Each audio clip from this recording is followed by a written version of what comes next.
When did reading become a photo shoot?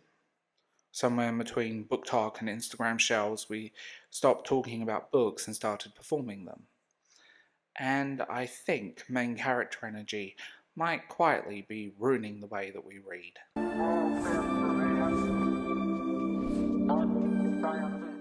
There's a phrase I keep hearing lately: main character energy. And on paper it sounds harmless, cute even.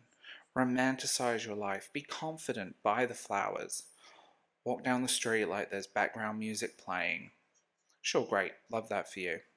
But somewhere along the line, over the years, the energy stepped into the book community, and when it did, for a lot of people, reading stopped being about the books and started being about being seen as a reader.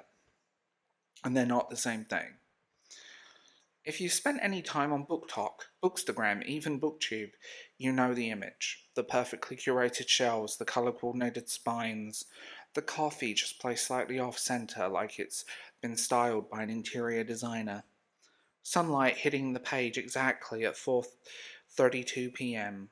A blanket that has never known hardship. And the caption, just me and my current read, star emoji. Which is impressive. Because if I tried to take that photo, it would look like a paperback, a half-eaten something, an emotional collapse. I'm pretty sure of it. And look, this isn't me attacking aesthetics. I like pretty books. I like things to look a certain way. I own special editions I absolutely do not need. And I'm not pretending I read exclusively under a flickering candle, like a Victorian child in a Charles Dickens novel. But there's a difference between liking nice things and turning reading into a performance. And I think we cross that line. Because reading should be private, messy, personal. Now it's content. Now it's branding. Now it's lifestyle marketing. It's proof that you're cultured, proof that you're thoughtful, proof that you're that kind of person. Books stopped being about stories, they became props.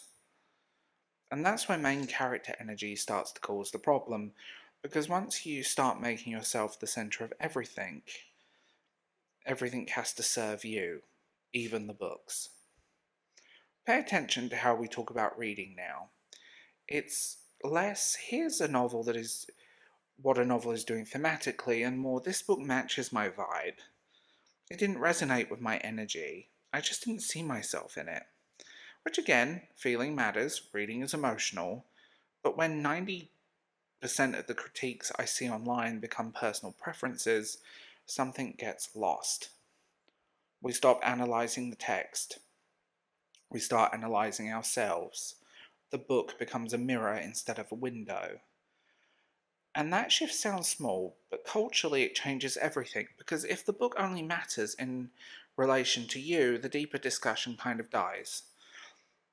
Why talk about structure, symbolism, historical context, authorial intent, when you can just say, didn't pass the vibe check, conversation over, pack it up. And the algorithm loves that. Quick takes, hot takes, big reactions, no nuance, no complexity, just, this classic is overrated, this author is problematic, this book changed my life. All delivered with the same level of analyses as a serial review. We've accidentally built a space where confidence is rewarded more than thoughtfulness. When sounding certain matters more than being curious. And that's very main character coded. Because the main character doesn't question. They declare, they monologue, they write, roll credits. But real reading is supposed to be uncomfortable sometimes. It's supposed to challenge you, it's supposed to confuse you. Make you sit staring at a wall like, do I agree with that? I don't know. That's the whole vibe. That's growth. That's critical thinking. That's the good stuff. And if it doesn't fit neatly into an aesthetic post with fairy lights, that's a good thing as well. There's also this weird pressure now to live the bookish life correctly. Like there's a standard. You need the shelves, the tabs, the annotations, the matching mug, the reading nook, the quarterly wrap-up, the perfectly curated TBR. Meanwhile, most people are reading on their lunch breaks in high-vis vests, jackets, including me, with coffee that's been sitting around for way too long, wondering why my bookmark is an old receipt from the supermarket. Apparently, that fails the vibe check. Tragic. But jokes aside, that pressure is real. I've had people tell me they feel like bad readers because they don't read fast enough, or don't annotate, or don't own hardcovers, or don't read the air quotes trendy books. Which is wild because reading is literally just you, words, and silence. There's no requirements, there's no dress code. You don't need a personality test, you just read. And then we get to something that bothers me a little bit more, the way disagreement has become hostile. Because when books are tied to identity, criticism feels personal. If you say something, I don't like this book, it's not heard as discussion, it's heard as you're wrong for loving this. So instead of debate, people get defensive. Instead of analysing stuff, we get let people enjoy things. Which sounds nice, but also kind of shuts down any conversation completely. Books are supposed to be discussed, argued about, picked apart.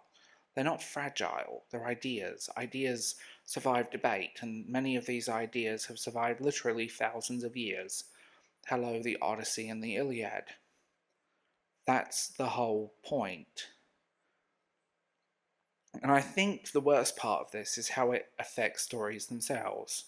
Because now there's this quiet expectation that every book has to cater to us. If the ending hurts, bad writing. If the character makes mistakes, annoying.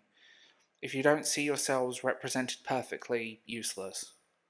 Like the story exists to validate you, instead of challenge us, or surprise us, or show us something outside of our own experience. Because I don't want to read books about my own life. Sometimes you're not the main character. Sometimes you're just an observer. And honestly, that's where empathy comes from. Because that's what books do best. They let you step out of yourself, out of your own head, your own drama, your own narrative, and live somewhere else for a while. And if you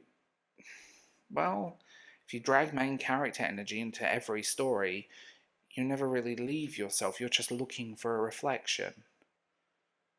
We all know the story of Narcissus. And that feels like such a small way to experience something as big as literature. This is huge. I don't want reading to feel like a photo shoot. I don't want it to feel like branding. I don't want it to feel like a performance review. I want it to feel like staying up too late because you need one more chapter. Like finding a random paperback that wrecks you emotionally on a Thursday.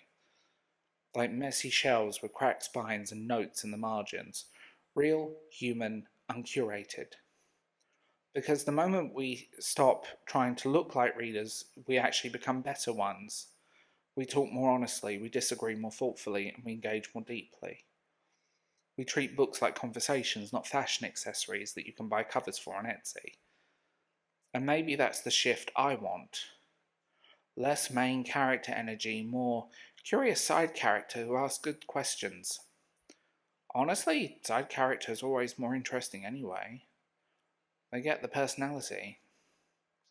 So yeah, romanticize your life, buy the pretty editions, light the candles, but don't forget to actually read the thing, and don't forget that a story isn't about you, it's about understanding something beyond you.